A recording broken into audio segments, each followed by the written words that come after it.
All right, let's talk about the most important relationship you'll ever have. Now, not with a partner or a friend, but the one with yourself.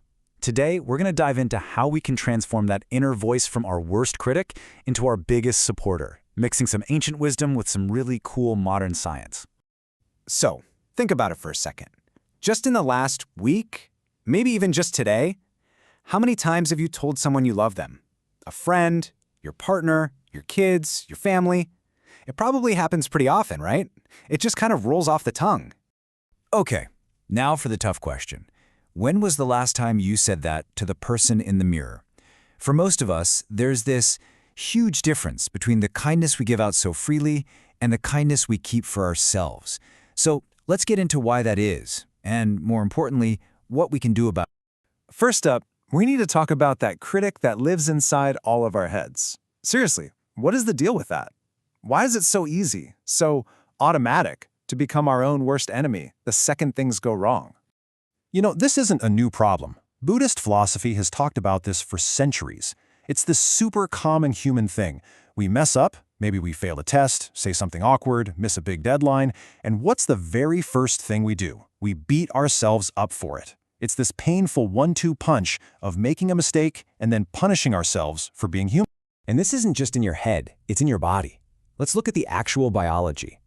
When you criticize yourself, you are literally triggering your brain's threat response. The alarm bells go off, your fight or flight system kicks in, it's pure stress.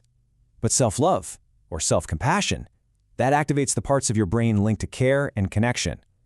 So while that inner critic makes your brain terrified of making another mistake, kindness actually makes it feel safe enough to learn from what happened and grow. Which leads us right here to unmasking that inner voice. And what's so fascinating is that both ancient wisdom and modern psychology have been circling this exact same problem, just using slightly different language. And this is where it all just clicks. Buddhist philosophy talks about the danger of labels. That's when we make a mistake and we decide it defines us. We don't just do something lazy, we think, I am lazy. Meanwhile, modern psychology calls this the inner critic, that voice that whispers, you are a failure. See, it's the exact same enemy, just with two different names. So here's the most important takeaway from all of this. Whether you call it a label or an inner critic, you have to remember, this voice is not the truth. It's not a permanent reality. It's just a pattern, a habit your brain got into. And the best part about patterns? They can be broken. They can be rewritten. Okay, so if self-criticism is the problem, what's the solution? Well, that brings us to the science of self-kindness. We're talking about making a conscious shift, turning that inner critic into more of a supportive mentor. And this isn't just some fluffy, feel-good idea. It's a real, trainable skill that science is proving works. At its heart, this is what self-compassion is all about. It's so simple, but it is totally radical when you think about it. The next time you're struggling or you've messed up, just pause and ask yourself one question. What would I say to my best friend right now? And then try saying that to yourself. One of the leading researchers in this field, Dr. Kristin Neff, breaks it down into 3 core pillars. First, there's self-kindness, which means choosing warmth over judgment. Second is common humanity. That's the big one. Realizing that messing up doesn't make you weird or broken. It makes you human. And third is mindfulness, which is just about noticing your painful thoughts without letting them completely take over the show. I really want to double-click on that common humanity piece for a second because it's so powerful. That inner critic wants you to feel isolated. It tells you you're the only one who's this much of a mess. But self-compassion reminds you that, no, actually, struggling and failing and feeling pain, that's the shared human experience. It's what connects us to literally everyone else. Okay, so this all sounds great in theory, but how do we actually do it? Like, what can you do today? Let's get super practical with an action plan. Think of this as your toolbox for building a much kinder inner world. Here's a 4-step practice you can start with. 1. Challenge those labels. A great trick is to actually name your inner critic. Call it the judge, or gremlin, or whatever. It sounds silly, but it creates distance. 2. Reframe imperfection. Mistakes aren't proof you're a failure. They're proof you're in the arena trying. 3. Practice radical self-acceptance. That means accepting yourself exactly as you are in this moment. Why? Because you can't change something you refuse to acknowledge.